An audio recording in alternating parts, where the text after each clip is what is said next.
نحمده ونصلي على رسوله الكريم أما بعد فأعوذ بالله من الشيطان الرجيم بسم الله الرحمن الرحيم يا أيها الذين آمنوا أنفقوا مما رزقناكم من قبل أن يأتي يوم لا بيع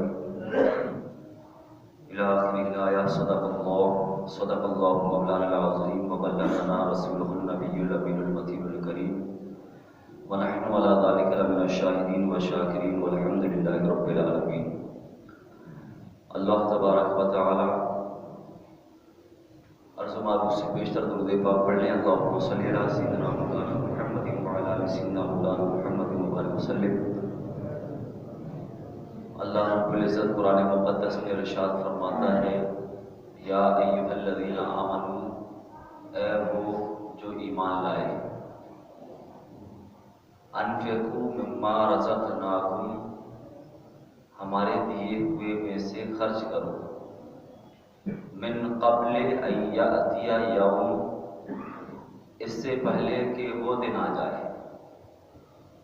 لا بیع، جس دن خرید و فروخت نہیں ہوگی، ولا خلہ، جس دن دوستی کام نہیں آئے گی، ولا شفاعہ، جس دن شفاعت نہیں ہوگی.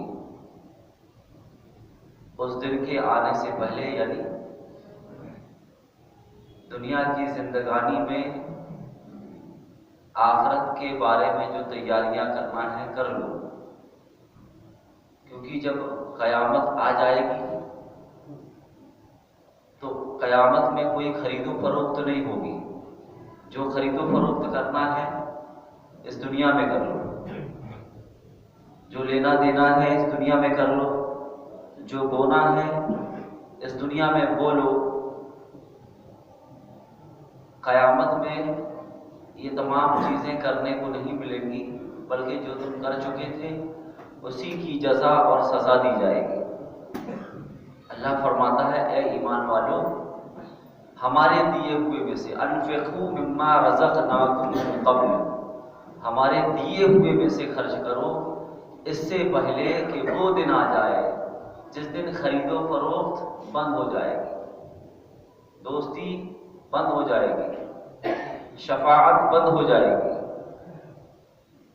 عزیزان ملت اسلامیہ، قرآن مقدس میں بارہا متفرق مختلف مقامات پر اللہ کی راہ میں خرچ کرنے کا حکم دیا جاتا ہے. اور بھی کئی مقامات ہیں.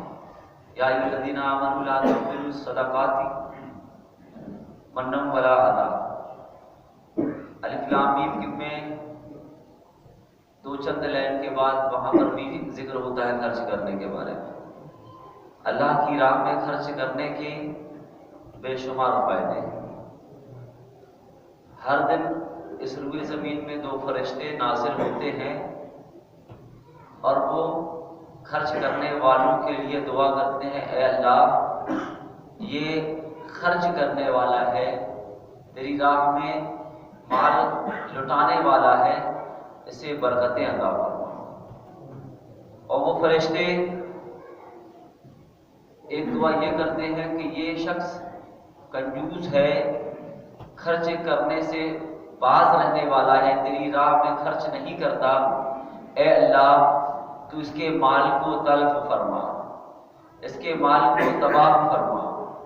فرشتے دو فرشتے ہر روز نازل ہوتے ہیں اور یہ دو دعا مانگتے ہیں. خرچ کرنے والے کے لیے برکت کی دعا، کنجوسی کرنے والے کے لیے مال کے تلف ہونے کی دعا کرتے ہیں. اب آپ بتائیں کہ فرشتے معصوم ہوتے ہیں، جو فرشتے معصوم ہوتے ہیں وہ اگر رب تبارک و تعالیٰ سے کچھ مانگتے ہیں، کچھ دعا کرتے ہیں، تو کیا اللہ انہیں نہیں عطا فرمائے؟ یقیناً اللہ تبارک و تعالیٰ ان کی سنتا ہے، انہیں عطا فرماتا ہے. عزیزان ملت اسلامیہ، رسول پاک صلی اللہ تعالیٰ علیہ وسلم فرماتے ہیں کل امرئ فی ظل صدقتہ. حدیث پاک ہے، رسول پاک نے فرمایا کہ ہر انسان، ہر شخص فی ظل صدقتہ، اپنے صدقے کے سائے میں رہے گا. قیامت کے دن اپنے صدقے کے سائے میں رہے گا۔ صدقہ، جو شخص صدقہ کرتا ہے، جو شخص مال خرچ کرتا ہے، وہ قیامت کے دن اسی صدقے کے سائے میں، اسی صدقے کی آڑ میں رہے گا۔ رسول پاک فرماتے ہیں، حضرت میمونہ عرض کرتی ہے، یا رسول اللہ افتح عن الصدقۃ، کہ ہمیں صدقے کے بارے میں بتائیے۔ حضرت میمونہ رضی اللہ تعالیٰ عنہ پوچھتی ہیں کہ یا رسول اللہ ہمیں صدقے کے بارے میں بتائیے۔ تو رسول پاک صلی اللہ تعالیٰ علیہ وسلم فرماتے ہیں کہ ان الصدقۃ حاجبۃ من النار، او کما قال رسول اللہ صلی اللہ تعالیٰ علیہ وسلم، کہ بے شک صدقہ جہنم سے آڑ بن جائے گا، بے شک صدقہ جہنم سے آڑ بن جائے گا۔ ایک اور روایت میں آتا ہے کہ رسول پاک صلی اللہ تعالیٰ علیہ وسلم ارشاد فرماتے ہیں کہ جب بندہ صدقہ کرتا ہے، ایک کھجور کے برابر یا ایک کھجور صدقہ کرتا ہے، یہاں بتانا مالیت بتانا مقصود ہے کہ ایک کھجور کی کیا حیثیت ہے۔ جو ایک کھجور اللہ کی راہ میں صدقہ کرتا ہے، اللہ اس کھجور کو اپنے دائیں ہاتھ سے وصول کرتا ہے۔ جیسے ہی آپ نے ایک کھجور اللہ کی راہ میں صدقہ کیا، اللہ اس کو اپنے داہنے ہاتھ سے وصول کرتا ہے۔ اللہ تو ہاتھ سے پاک ہے، اللہ تو ہاتھ سے پاک ہے۔ قل هو اللہ احد اللہ الصمد لم یلد ولم یولد ولم یکن له کفوا احد۔ اللہ کے نہ ہاتھ ہے، نہ پیر، نہ آنکھ، نہ کان، کچھ نہیں ہے۔ اللہ جسم و جسمانیت سے پاک ہے، لیکن ایسا قرآن میں بھی آیا ہے، ایسا حدیث میں بھی آیا ہے، تو یہاں مطلب کیا ہوگا؟ ویسا ہاتھ جیسا اس کی شان کے لائق ہے، ویسا ہاتھ۔ جب ہم ایک کھجور صدقہ کرتے ہیں تو اللہ تبارک و تعالیٰ اس کھجور کو دائیں ہاتھ سے وصول کرتا ہے، اور پھر اس کے بعد اللہ پاک ہے، اللہ پاک، حدیث کے آگے لفظ کیا ہے؟ اللہ پاک ہے تو وہ پاک ہی وصول کرتا ہے، وہ پاک ہے تو پاک ہی مال پسند فرماتا ہے۔ یعنی اگر آپ ایک کھجور یا جتنا بھی اللہ کی راہ میں خرچ کرتے ہیں تو شرط یہ ہے کہ وہ پاک ہونا چاہیے، دھوکہ دے کر، فراڈ کر کے یا حرام کر کے وہ حاصل کیا ہوا کھجور نہ ہو، یا کوئی بھی صدقہ کرنے والی چیز وہ دھوکہ دھڑی کے ساتھ نہ ہو، حرام کی نہ ہو، تو وہ پاک ہے، پاک مال وصول کرتا ہے۔ پھر اس کے بعد کیا ہوتا ہے؟ اللہ کے رسول فرماتے ہیں کہ اللہ تبارک و تعالیٰ اس ایک کھجور کو بڑھاتا ہے۔ آپ نے دیا ہے ایک کھجور اس کی راہ میں، اللہ اس ایک کھجور کو بڑھاتا ہے، اس ایک کھجور کو اپنے پاس رکھتا ہے، اس کو بڑھاتا ہے۔ اور آسان کرنے کے لیے میں بتاتا ہوں کہ اللہ اس کو پالتا ہے، اس ایک کھجور کو اللہ پالتا ہے، اس قدر پالتا ہے اسے کہ وہ ایک چھوٹا سا کھجور بہت بڑے پہاڑ کے برابر ہو جاتا ہے۔ جیسے ہم چھوٹے سے بچے کو، گائے بکری کے بچے کو یا مرغی کے بچے کو پالتے ہیں، کچھ دنوں کے بعد، کچھ مہینوں کے بعد وہ بہت بڑا ہو جاتا ہے، ویسے ہی اللہ ہمارے دیے ہوئے صدقے کو اپنے پاس پالتا ہے، اور ایک دن ایسا آتا ہے کہ وہ پہاڑ کے برابر ہو جاتا ہے۔ پھر اللہ تبارک و تعالیٰ اس پہاڑ کے برابر کھجور کو، اس پہاڑ کے برابر صدقے کو آپ کے نامہ اعمال میں رکھ دیتا ہے، آپ کے نامہ اعمال میں رکھ دیتا ہے۔ آپ اندازہ لگائیں کہ آپ نے کتنی چھوٹی سی چیز صدقہ کی، لیکن اللہ تبارک و تعالیٰ اسے پالتا ہے، اللہ تبارک و تعالیٰ اسے بڑھاتا ہے۔ عزیزان ملت اسلامیہ، صدقے کی بہت ہی فضیلت آئی ہے۔ رسول پاک صلی اللہ علیہ وسلم فرماتے ہیں کہ ایک شخص کہیں جا رہا ہوتا ہے، وہ دیکھتا ہے کہ بادل سے آواز آ رہی ہے، بادل سے یہ آواز آتی ہے کہ فلاں شخص کے باغ کو، کھیتی کو سیراب کرنے جاؤ۔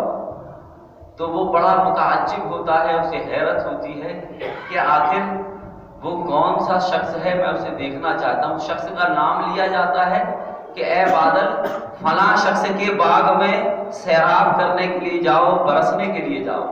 وہ بادل چلتا ہے، وہ شخص بادل کے پیچھے پیچھے دوڑتا ہے، بادل ایک پہاڑی میں برسنا شروع ہو جاتا ہے، پہاڑی سے پانی جس طریقے سے جیسا اسے بہاؤ ملتا ہے، راستہ ملتا ہے، پانی بہتا چلا جاتا ہے، وہ شخص پانی کے بہاؤ کے ساتھ دوڑتا چلا جاتا ہے۔ پھر دیکھتا ہے کہ ایک جگہ ایک شخص اپنے باغ کو پانی دے رہا ہے، باغ کو سینچ رہا ہے، یہ پانی اسی کے باغ میں پہنچتا ہے، وہ شخص جاتا ہے اور کہتا ہے اے شخص آپ کا نام کیا ہے؟ تو وہ اپنا نام بتاتا ہے، یہ نام وہی ہوتا ہے جو اس نے بادلوں سے سنا تھا، جو بادلوں سے سنا تھا۔ وہ شخص کہتا ہے کہ اے فلاں شخص، آخر تو ایسا کون سا کام کرتا ہے کہ تو رب کی بارگاہ میں اس قدر مقبول ہے کہ بادلوں سے تیرے باغ کو سیراب کرنے کا حکم دیا جا رہا ہے، تو ایسا کون سا عمل کرتا ہے؟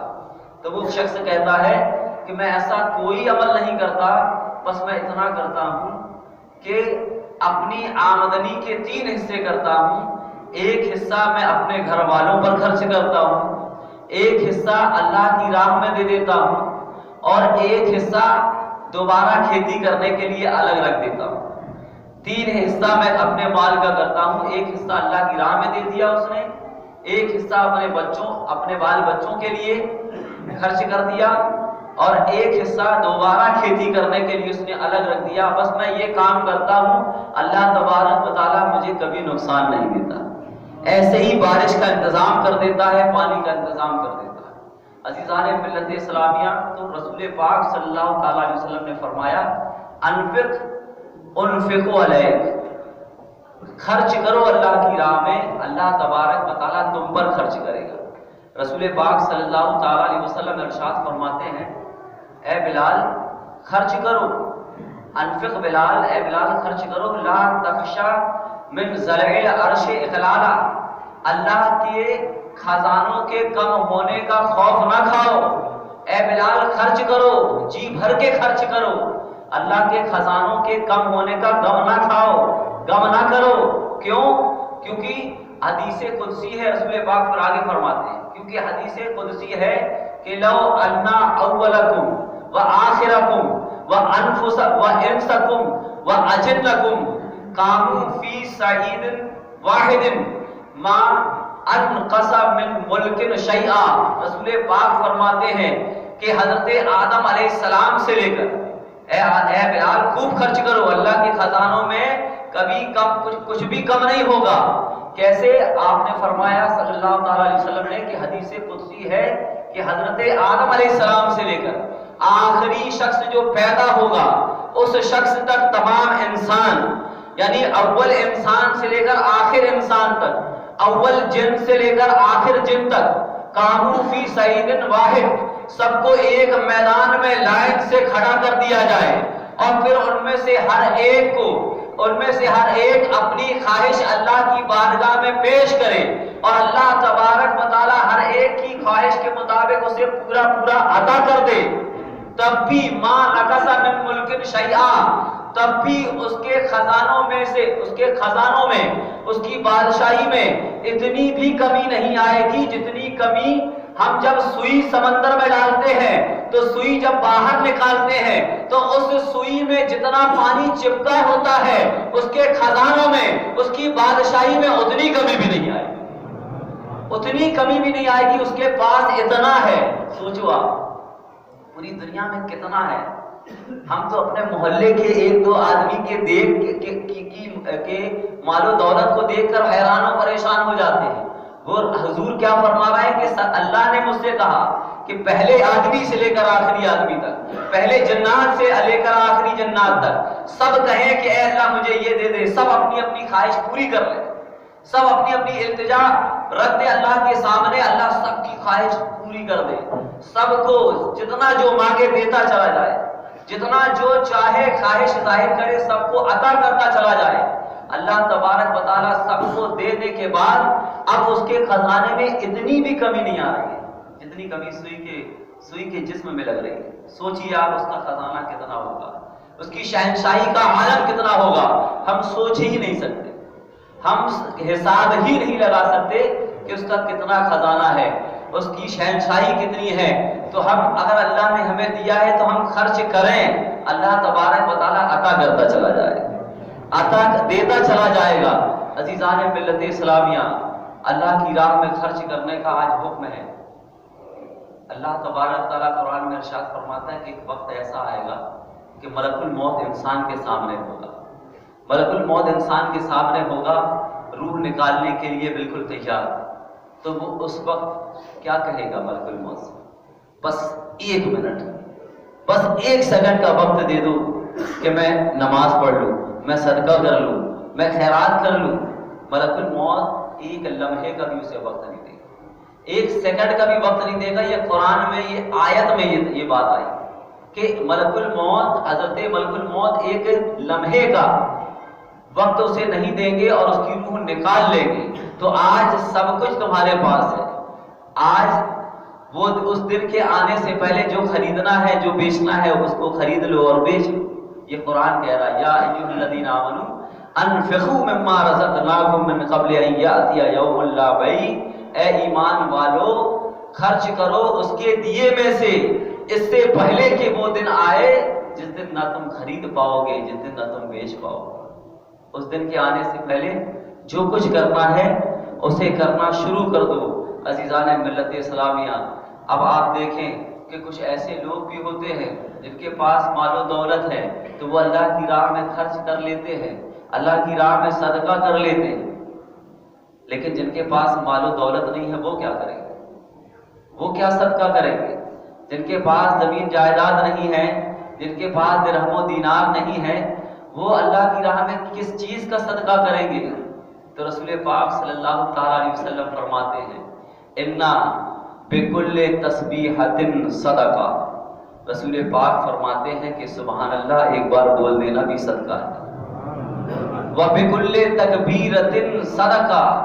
رسول پاک فرماتے ہیں ایک مرتبہ اللہ اکبر کہنا بھی صدقہ ہے، وَبِكُلِّ تَحْمِیدَةٍ صدقہ۔ رسول پاک فرماتے ہیں ایک مرتبہ الحمدللہ کہنا بھی صدقہ ہے، وَبِكُلِّ تَحْلِیلَةٍ صدقہ۔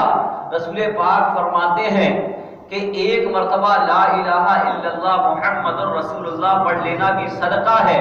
رسول پاک آگے ارشاد فرماتے ہیں امر بالمعروف صدقہ، نیکی کا لوگوں کو حکم دینا صدقہ ہے۔ رسول پاک فرماتے ہیں نہی عن المنکر صدقہ، لوگوں کو گناہوں سے روکنا یہ بھی ایک صدقہ ہے۔ رسول پاک فرماتے ہیں فی بدع احدکم صدقہ، اپنی بیوی کے حقوق اسے ادا کرنا یہ بھی صدقہ ہے۔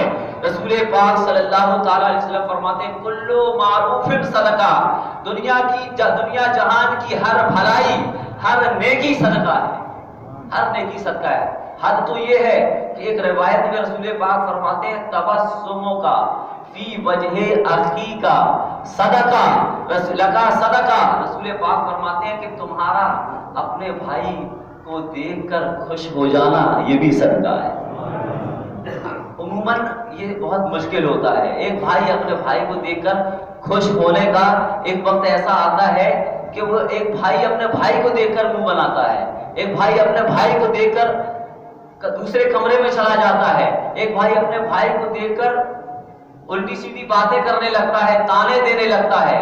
لیکن رسول پاک نے کیا عظیم الشان فرمان ارشاد فرمایا کہ تبسموں کا فی وجہ اخی کا لکا صدقہ، کہ تمہارا اپنے بھائی کو دیکھ کر خوش ہو جانا یہ بھی ایک صدقہ ہے۔ صرف نوٹ ہی خرچ کرنا صدقہ نہیں ہے، بلکہ اپنے بھائی کو دیکھ کر خوش ہو جانا، اپنے بھائی کو دیکھ کر چہرے کو حشاش اور بشاش بنا لینا، چہرے کو خوش اور مسرت بھرا بنا لینا یہ بھی ایک صدقہ ہے۔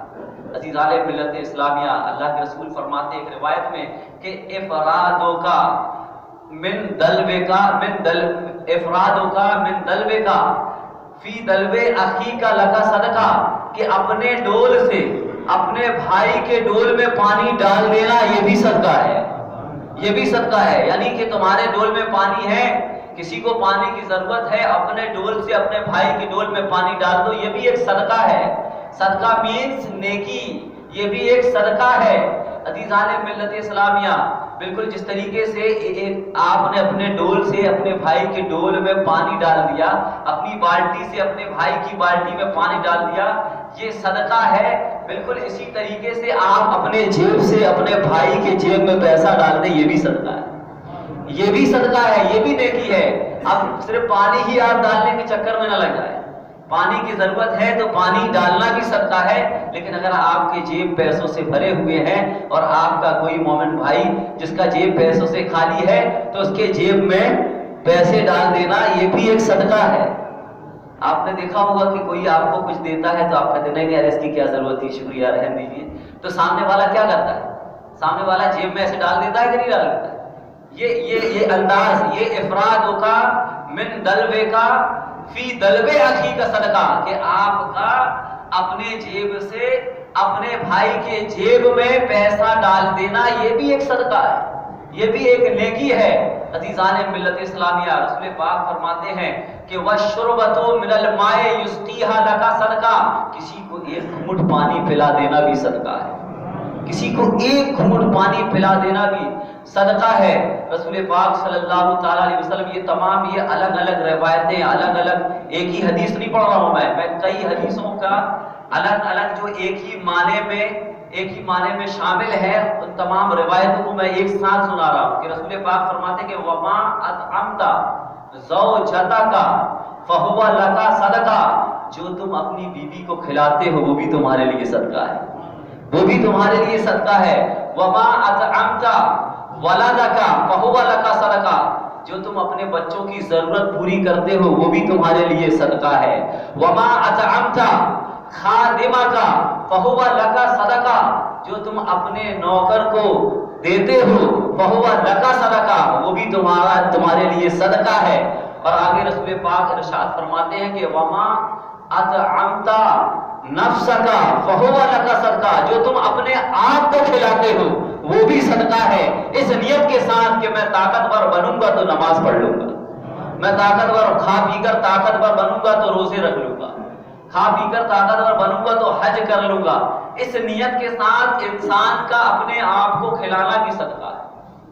عزیزان ملت اسلامیہ، بہت ساری چیزیں، بہت ساری باتیں ہیں جو صدقہ کا روپ لے سکتی ہیں، صدقہ ہو سکتی ہیں۔ رسول پاک صلی اللہ تعالیٰ علیہ وسلم فرماتے ہیں کہ وَالصُّلْحُ بین الاثنین صدقہ لَکَ صدقہ، دو بھائیوں کے درمیان صلح کروا دینا یہ بھی صدقہ ہے۔ دو بھائیوں کے درمیان جھگڑا ہے، آپ صلح کروا دیں، یہ بھی صدقے کے مثل ہے، صدقے کی طرح ہے۔ عزیزان ملت اسلامیہ، تو ایک وہ صدقہ ہے جو صرف اور صرف پیسوں سے ہو سکتا ہے، روپیوں سے ہو سکتا ہے، اور ایک وہ صدقہ ہے جس میں پیسے خرچ نہیں ہوتے۔ رسول پاک صلی اللہ تعالیٰ علیہ وسلم فرماتے ہیں کہ اماطۃ الاذی عن الطریق فہو صدقہ، کہ راستے سے تکلیف دہ چیز کو ہٹا دینا یہ بھی صدقہ ہے، یہ بھی صدقہ ہے۔ ارے کیوں پریشان ہو رہے ہیں؟ گڈھا تمہیں نے بریکر بنانے کا ٹھیکہ لے لیا ہے کیا؟ یہ گڈھا ہو گیا تھا تمہیں نے اس کو پھورنے کا ٹھیکہ لے لیا ہے کیا؟ اسے یہ نہیں معلوم ہے کہ کوئی صدقہ کر رہا ہے، کوئی نیکی کر رہا ہے تو اس کا ساتھ دیا جائے، لیکن آج آدمی کیا کرتا ہے؟ کیوں جب کسی کے درمیان الجھ رہے ہو تمہاری دشمنی خود ہو جائے گی، تم کیوں کسی کے بیچ بچاؤ میں آ رہے ہو تم سے الٹا لڑائی ہو جائے گی، تو یہی تو ہوتا ہے، اسی لیے تو صدقہ ہے۔ یہ مشکل آ سکتی ہے اسی لیے تو صدقہ ہے۔ اماطۃ الاذی عن الطریق، راستے سے ہڈی ہٹا دینا، حجر یعنی پتھر ہٹا دینا، عظم یعنی ہڈی ہٹا دینا، اور شوکہ یعنی کانٹے ہٹا دینا۔ راستے سے ہڈی، پتھر، کانٹے، یعنی یہ تین چیزیں حضور نے ارشاد فرمائی، شوکہ، عظم اور حجر، ان تین چیزوں کو راستے سے ہٹا دینا یہ صدقہ ہے۔ تو مطلب یہ نہیں ہے کہ یہی تین چیزیں ہٹاؤ، دنیا کی وہ تمام چیزیں جو راستے میں کسی انسان راستے میں پڑے ہونے کی وجہ سے کسی انسان کو تکلیف پہنچا سکتی ہیں، ان تمام چیزوں کو ہٹا دینا یہ بھی صدقہ ہے۔ اب تم کہیں چیپ پڑی ہے تو یہ بھی صدقہ ہے، کہیں اینٹا ڈلا ہوا ہے، کوئی ٹو ویلر سے جائے گا، ہو سکتا ہے اینٹے میں اس طریقے سے ٹائر آئے کہ وہ پھسل جائے، سلپ ہو جائے، تو اس اینٹے کو کنارے کر دینا یہ بھی صدقہ ہے۔ اماطۃ الاذی عن الطریق، راستے سے تکلیف دہ چیز کو ہٹا دینا یہ بھی صدقہ ہے۔ تو صدقے کا دائرہ بہت وسیع ہے۔ کوئی کہیں جا رہا ہے، اسے آپ نے اپنی سواری میں بیٹھا لیا تو یہ بھی ایک صدقہ ہے۔ کوئی سامان، یہ حدیث کے الفاظ ہیں، حضور فرما رہے ہیں کہ آپ کوئی اپنا سامان کہیں لے جا رہا ہے، نہیں لے جا پا رہا، اسے آپ نے اپنی سواری میں رکھ کر اس کی منزل تک پہنچا دیا، یہ بھی صدقہ ہے۔ عزیزان ملت اسلامیہ، تو صدقے کی بہت ساری قسمیں ہیں. ہم اور آپ اگر چاہیں تو قدم قدم پر صدقے کا ثواب حاصل کرتے چلے جائیں. آپ اللہ کے رسول فرماتے ہیں کلو خطبۃ یخطو الی الصلاۃ، ہر وہ قدم جس قدم کو رکھ کر تم مسجد کی طرف نماز کے لیے جاتے ہو، وہ ہر ایک قدم لگا صدقہ، وہ بھی تمہارے لیے صدقہ ہے، وہ بھی تمہارے لیے ایک صدقے کا روپ ہے. آپ اندازہ لگائیں کہ ہم گھر سے آتے ہیں، ہر ایک قدم میں ہمیں ایک صدقہ مل رہا ہے، ہر ایک قدم میں ہمیں ایک نیکی مل رہی ہے. یہ رسول پاک صلی اللہ تعالیٰ علیہ وسلم کا ارشاد ہے. آگے رسول پاک فرماتے ہیں کہ وما من مسلم یزرع زرعا ویغرس غرسا فیأکل منہا. رسول پاک صلی اللہ تعالیٰ علیہ وسلم فرماتے ہیں کہ اگر کوئی مسلمان کوئی کسی جگہ کاشت کرے، کھیتی کرے، ویغرس غرسا، کسی جگہ کوئی پیڑ لگا دے، کوئی پودا لگا دے جو بڑا ہو جائے اور پھل اس میں آ جائیں، تو فَيَأْكُلُ مِنْهَا، پھر اس کھیتی سے جو چوپائے کھائیں گے، جو انسان کھائیں گے، جو چرند پرند کھائیں گے، ان تمام کو کھانے کی، ان تمام کے کھانے ملنے کی وجہ آپ ہیں. یہ بھی وجہ، آپ اس وجہ سے بھی آپ کو صدقے کا ثواب اللہ تعالیٰ. یعنی آپ نے پودا لگایا، اس میں گھونسلہ بنائیں گے پرندے، یہ بھی صدقہ ہے. اس سے جو پھل ہوگا وہ کھائیں گے، یہ بھی صدقہ ہے. آپ کھیتی کریں گے، اس سے جانوروں کا حصہ بھی ہے، اس میں پرندوں کا حصہ بھی ہے، اس میں انسانوں کا حصہ بھی ہے. تو جو کچھ بھی آپ کاشت کریں گے، کھیتی کریں گے، جو کچھ بھی آپ پیڑ کسی بھی پیڑ کو آپ لگائیں گے، اس میں جو پھل ہوگا، اس میں بھی 3 لوگوں کا حصہ ہے، انسان کا، حیوانات کا اور چرند اور پرندوں کا. یہ تمام لوگ چرند پرند کا اس میں حصہ ہے. جس کے حلق میں، جس کے پیٹ میں وہ چیزیں جائیں گی، اس کا بھی آپ کو ملے گا ثواب. یہ بھی نیکی کے زمرے میں شامل ہے. عزیزان ملت اسلامیہ، تو اللہ تبارک و تعالی سے دعا ہے کہ رب قدیر ہم سبوں کو خوب خوب صدقہ کرنے کی توفیق عطا فرمائے، خوب خوب نیکیاں کرنے کی توفیق عطا فرمائے. وآخر دعوانا الحمدللہ رب العالمین. السلام علیکم. سنتیں پڑھ لیں.